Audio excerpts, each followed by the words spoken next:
Сегодня мы поговорим о событиях 265 главы магической битвы и о том, с чем на самом деле столкнутся Сукуна в расширении территории Юдзи. Милость главного героя беспощадному королю проклятий или же хитрый план Юдзи Итадори. И причем тут был Фушигура Мегуми. Советую посмотреть этот ролик до конца, дабы у вас сложилась правильная картина истинных намерений главного героя. Так что погнали начинать данный видос. Ну а также напоминаю, что прочитать свою любимую манху, манхуа вы сможете на rimanga.org. Здорово, ребятки анимешники, у микрофона Зик. А вот ребята, которые оставили свой коммент под прошлым роликом. Ну а мы начинаем.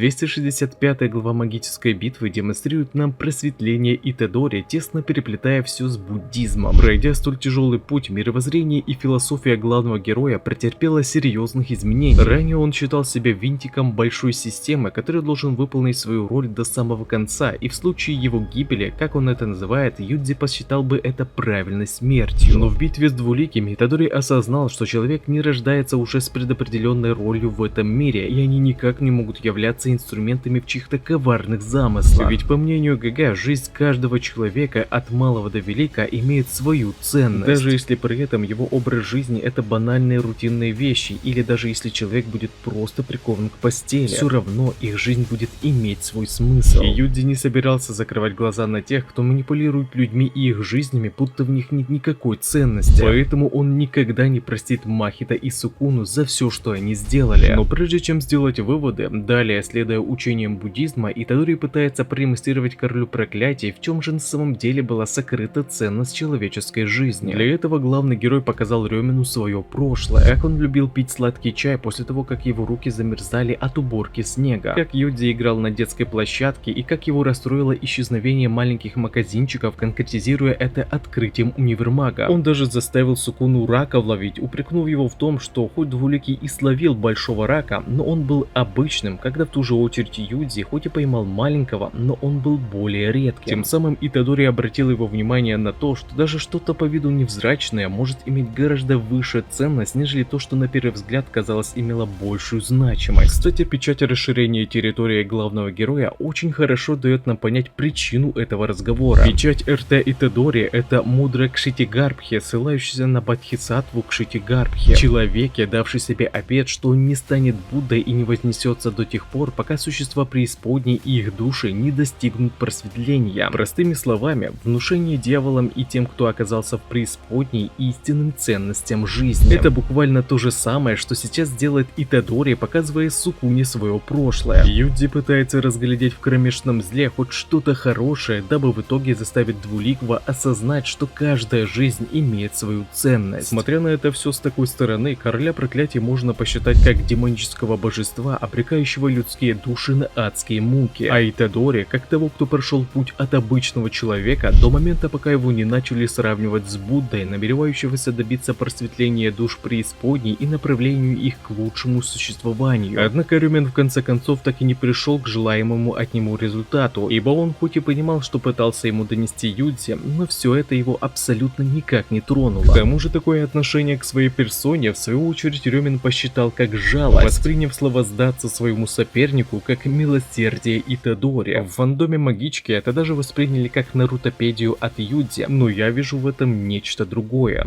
Да, главный герой, как воплощение Бодхисаттва Кшитигарбха, действительно пытался внушить Сукуне ценности жизни других людей, но на самом деле он лишь в очередной раз удостоверился, что двуликий заслуживает только смерти, о чем собственно и заявил Итадори, говоря, что он может его убить. Но план главного героя заключается не только в том, чтобы уговорить Рёмина сдаться или же удостовериться в его окончательной неисправимости, но и еще в одно. Объясняя королю проклятий идеологию своих ценностей, Итадори обращался не только к нему, но и к Мегуми, который, как мы знаем, все видит и слышит, но с момента смерти его сестры он полностью потерял себя и больше не хочет жить. Вот только Юдзи этими словами пытался дать ему понять, что несмотря на случившееся, его жизнь все еще имела смысл и ценность для других, хотел он этого или нет. У Итадори уже была неудачная попытка достучаться прикасаться к душе Мегуми, однако тогда он даже не представлял, в каком состоянии был его товарищ. Теперь же, подойдя к проблеме с другой стороны, главный герой намерен вдолбить Фушигура, что он ни за что не сдастся и спасет его, хочет он того сейчас или нет. Акутами в который раз смог удивить нас шикарной главой даже вне поля боя, продемонстрировав нам на первый взгляд обычный рассказ о прошлом главного героя, но скрыв в нем кучу отсылок и двойных смыслов. Интересно, как же теперь выкрутится Сукуна из этой ситуации, ведь Итадори явно не бросал слова на ветер. К тому же у него опять-таки появились зрачки голода, как у самого Двуликого. И в этом состоянии Юдзи всегда удивляет своими возможностями, так что противник теперь находится в еще большей опасности. Ибо помимо того, что он попал в расширение территории ГГ, в которую он по-любому вложил свою технику, плюс еще у противника выгорание проклятой техники после открытия своего РТ, а вдобавок у Итадори снова пробудился голод. В данный момент единственное, о чем я беспокоюсь, так это о том, чтобы ГГ не вынес Двуликого, как это было с Годжо Сатору, потому что это финальная битва и не хотелось, чтобы она вот так вот скипнулась, ибо все предпосылки для этого есть, ведь Сукуна уже находится под воздействием расширения территории Юдзи с включенной в нее проклятой техникой, нацеленной на разделение душ Двуликого и Мегуми Фушигура. Так что я надеюсь, вам понравился этот ролик. Лично я загорелся этой главой еще в позапрошлый четверг, впервые взглянув на 265 главу, но тогда я не смог выпустить ролик, поскольку я чем-то отравился. Зато теперь мы разобрали скрытый смысл данной главы и намерений Итадори. Пишите в комментариях свои мысли по поводу этого ролика, а также ваши мысли насчет новой главы, ведь 266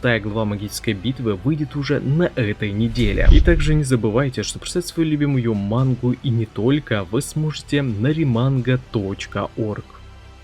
А на этом ролик подходит к концу. Пишите в комментариях, что вам понравилось, а что не понравилось, и несколько комментариев попадут в следующие ролики. Если тебе понравился ролик, тогда лайк и подписка для меня будет лучшей благодарностью, а также не забываем про колокольчик, ведь в последнее время не всем приходит уведомления. Всем спасибо за ваш просмотр, мирного неба вам над головой и всем пока-пока.